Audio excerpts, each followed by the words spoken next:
The basketball addicts are back at it now. Jonas Valanciunas was recently asked about the ball boys, the younger ball boys going to Lithuania, and he had some words of advice. He says, it's great. It's high-level basketball. If you have any problems, let me know.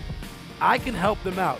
So it looks like the Ball brothers have a big friend in a very big place. He's in a big position in Lithuania, but that's interesting. Okay, quickly, I'll start with you, Dave Goldstein, because you're very familiar with players going to foreign places and either excelling or not. So I'll ask you, how long will the two youngest Ball brothers last in Lithuania? Well, the optimist in me says they're going together. They're bringing their dad. They'll have some support structure. He's at least going to go for parts Come of it. on. So there's some positives there. The concerns are it's not an English-speaking city, and they are so young. They did have a 1-month opt-out, so optimistically, I'm hoping they last the season, but pessimistically, I'm kind of looking at that 1-month opt-out and saying that might be enough. Agree? We need to make an over-under on how long it's going to last. Like, is it going to be a month? Is it going to be less than a month? Because, you mentioned all those variables, but they're going to play against men in a pro league. Right. They're not even like, LiAngelo wasn't even good in the NCAA.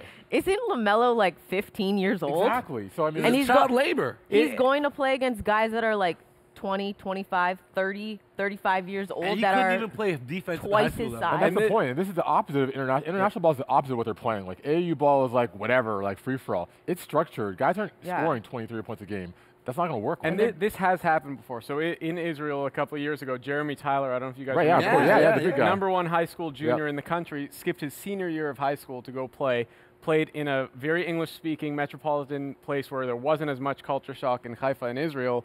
This is not that, and he still struggled for all the reasons you mentioned. And he was playing grown men, and and he went from prospective #1 pick overall to second-round pick, who's now playing, I believe, in Australia. He's bounced around. We haven't even talked about it's Lavar. a challenge. Like, Lavar is going to come in and try that stuff with the coaches and the owner. They don't take that stuff over They're there. not. Seen that, coach? Well, like, the thing is, though, is like LaMelo is not going to have his dad when a technical gets called on him to pull his team off the floor. Like, they're not going to have that. He's going to have fans throwing stuff This at is him. gonna be interesting. Like, they don't play around. Now, Lavar's been very high on his boy's potential, but LiAngelo... High being the operative word?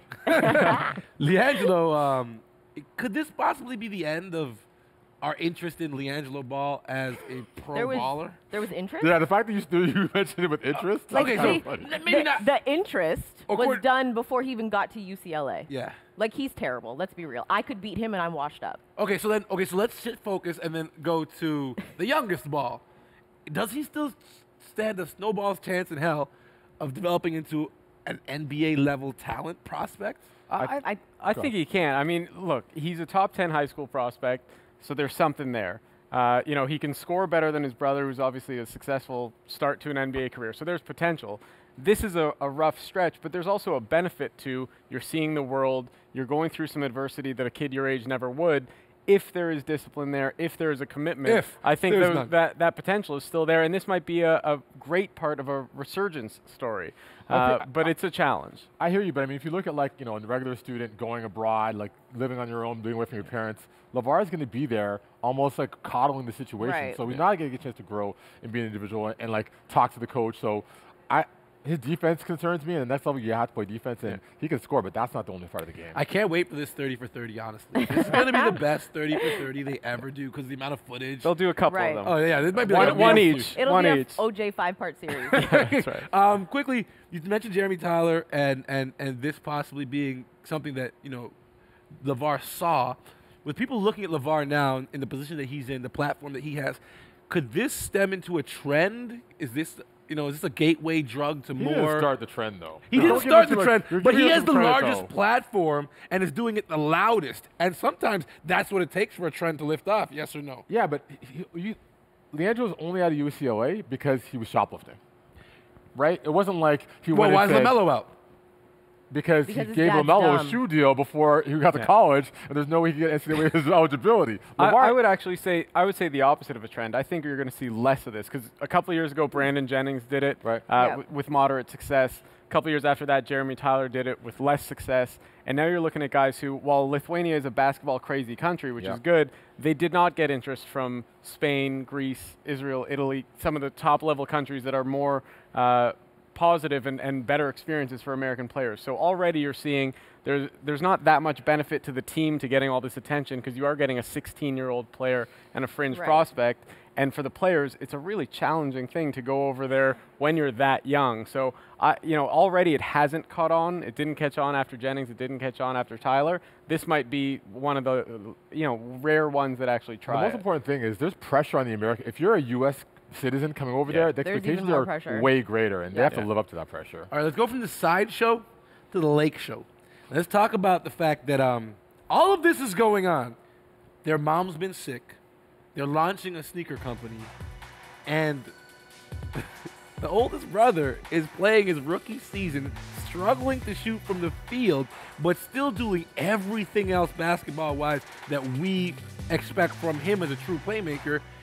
What are your thoughts on how he's handled everything that's gone on, Dave? I'll start. Actually, no, Megan, I'll start with you. Your impression of what's been going on for the eldest Ball.